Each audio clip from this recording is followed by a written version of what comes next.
আজকের ক্লাসে আমরা কিছু কমন ইংরেজি শব্দের ব্রিটিশ ও আমেরিকান প্রনাউন্সিয়েশন বা উচ্চারণের মধ্যে পার্থক্য শিখব। আপনাদের সাথে কি এমন কখনো হয়েছে যে কিছু কিছু শব্দের আপনারা 2-3 ধরনের উচ্চারণ দেখেছেন এবং অনেক কনফিউজড হয়ে গিয়েছিলেন যে এটা কারেক্ট নাকি ওইটা ঠিক, নাকি এটা ভুল নাকি এটা ঠিক? আসলে কিছু কিছু ওয়ার্ড যেমন আছে যেগুলোর 2-3টা বা একাধিক উচ্চারণই ঠিক বা কারেক্ট প্রনাউন্সিয়েশন। তো এই কারণে আজকে আমরা এরকম কমন কয়েকটা শব্দ নিয়ে শিখবো, এই শব্দের উচ্চারণগুলো শিখবো যেগুলোর ব্রিটিশ প্রনাউন্সিয়েশন একরকম বা ব্রিটিশ উচ্চারণ একরকম এবং আমেরিকান উচ্চারণ আরেক রকম। প্রথম শব্দ আইদার। ইদার আইদার এটা হচ্ছে ব্রিটিশ উচ্চারণ এবং ইদার এটা হচ্ছে আমেরিকান উচ্চারণ। I will either have this or that, মানে আমি এটা নিব নাইলে আমি ওটা নিব, আমি দুটো নিব না। I will either have this or that, মানে আমি এটা নিব নাইলে আমি ওইটা নিব। সো দুটোই উচ্চারণ কিন্তু সঠিক। আমরা চাইলে either বলতে পারি অথবা eitherও বলতে পারি। either হচ্ছে ব্রিটিশ, either হচ্ছে আমেরিকান। এরপরে আরেকটা শব্দ নিয়ে কথা বলি, মিসাইল নাকি মিসল। মিসাইল হচ্ছে ব্রিটিশ উচ্চারণ, মিসল হচ্ছে আমেরিকান উচ্চারণ। সো আমরা কিন্তু অনেক সময় এটা নিয়ে কনফিউজ থাকি যে আচ্ছা এটার উচ্চারণ কি মিসাইল হবে নাকি মিসল হবে। দুটোই অ্যাকচুয়ালি কারেক্ট, জাস্ট একটা হলো ব্রিটিশ আরেকটা হলো আমেরিকান।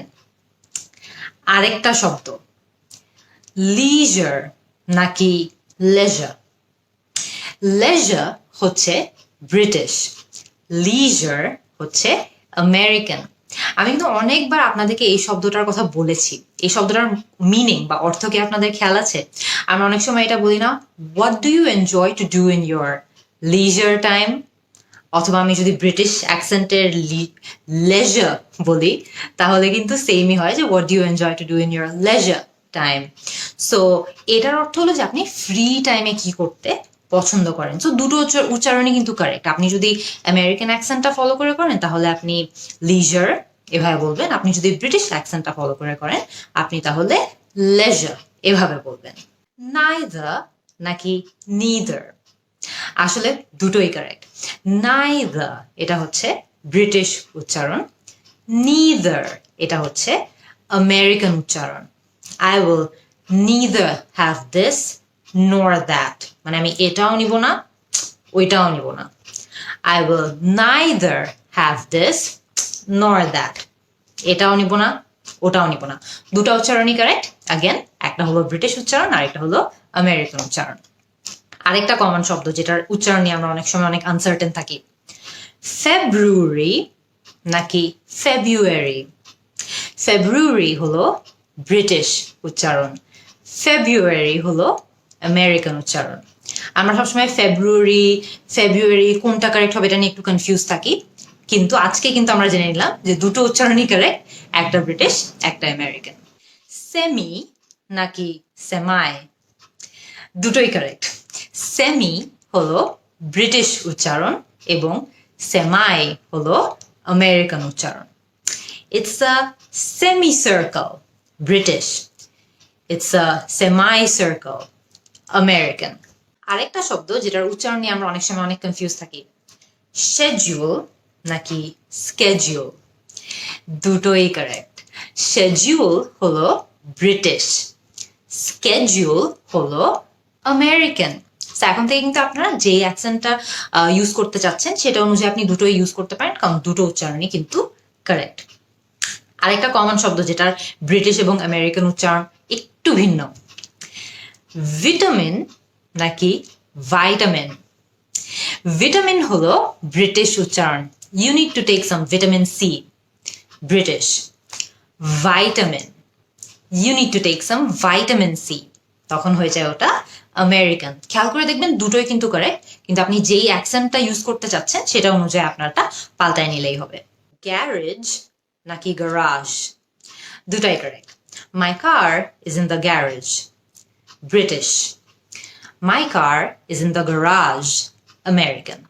So again খেয়াল করে দেখবেন দুটোই কিন্তু উচ্চারণ কারেক্ট। আপনি যেটা ইউজ করতে চাচ্ছেন বা যে অ্যাকসেন্ট ফলো করে করতে চাচ্ছেন সেটা ফলো করে করলেই হচ্ছে।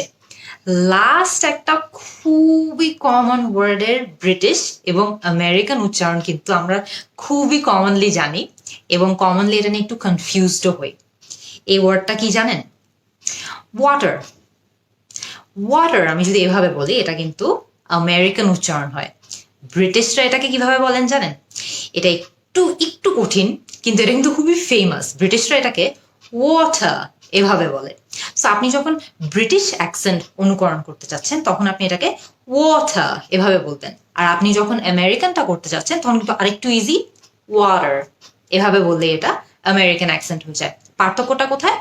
ওয়াটার আর ওয়াটার। খুবই সহজ, তাই না? আসলে পানির যে এত ধরনের উচ্চারণ হতে পারে এটা আমরা কেউ কখনো ভাবতেই পারি না। বাট আপনার জন্য যেটা সহজ সবসময় সেটাই করবেন। সো আপনার যদি ওয়াটার বলতে ইচ্ছা করে ওয়াটার বলবেন, দ্যাটস কমপ্লিটলি ফাইন। ওয়াটার এভাবে যদি বলতে ইচ্ছা করে তাহলে এভাবেও বলতে পারেন, কোনো সমস্যা নেই। তো আজকে কিন্তু আমরা খুবই সহজ কয়েকটা 10টা শব্দের সম্পর্কে আজকে শিখতে পারলাম, যেগুলো ব্রিটিশ প্রোনাউন্সিয়েশন একরকম আর আমেরিকান প্রোনাউন্সিয়েশনটা একটু ভিন্ন, একটু আরেক রকম। কিন্তু খেয়াল করে দেখবেন কোনোটাই কিন্তু ভুল না। আপনাদের যেটা শেখার ইচ্ছা আপনারা শিখতে পারেন। আরো অনেক ধরনের অ্যাকসেন্ট কিন্তু সারা বিশ্বে ব্যবহার করা হয়, খালি ব্রিটিশ আর আমেরিকানে কিন্তু ব্যবহার করা হয় না। আপনি খেয়াল করে দেখবেন এক এক অ্যাকসেন্টে কিন্তু এক একভাবে শেখানো হয় এক একটা শব্দ। সো কোনো একটাই অ্যাকসেন্ট কিন্তু একটার ঊর্ধ্বে না বা একটা আরেকটার থেকে বেটার না, সবগুলোই ভালো। এবং আপনার যেটা শেখার ইচ্ছা আপনি সবসময় সেটাই অনুকরণ করবেন। আর আপনার যদি নিজের অ্যাকসেন্ট থাকে তাহলে তো আরো ভালো, আপনি নিজের অ্যাকসেন্ট নিয়েই থাকবেন। কিন্তু আসলে ইম্পর্টেন্ট হচ্ছে যে আপনি কি আপনার মেসেজটা কমিউনিকেট করতে পারছেন নাকি। এরকম আরো অনেক শব্দ আছে যেগুলো কিন্তু ব্রিটিশ অ্যাকসেন্টে আমেরিকান অ্যাকসেন্টে এক একভাবে উচ্চারণ করা হয়, একটা আরেকটার থেকে একটু ভিন্ন। আপনারা আমাকে কমেন্ট সেকশনে জানান আর কি কি শব্দ আপনাদের জানা আছে যেগুলোর এরকম উচ্চারণ এক এক অ্যাকসেন্টে এক এক রকম হয়, এবং সেগুলোর উচ্চারণগুলো আমাকে কমেন্ট সেকশনে জানান। আমি আপনাদের সবার শব্দগুলো দেখার জন্য অপেক্ষায় থাকবো। See you in the next class.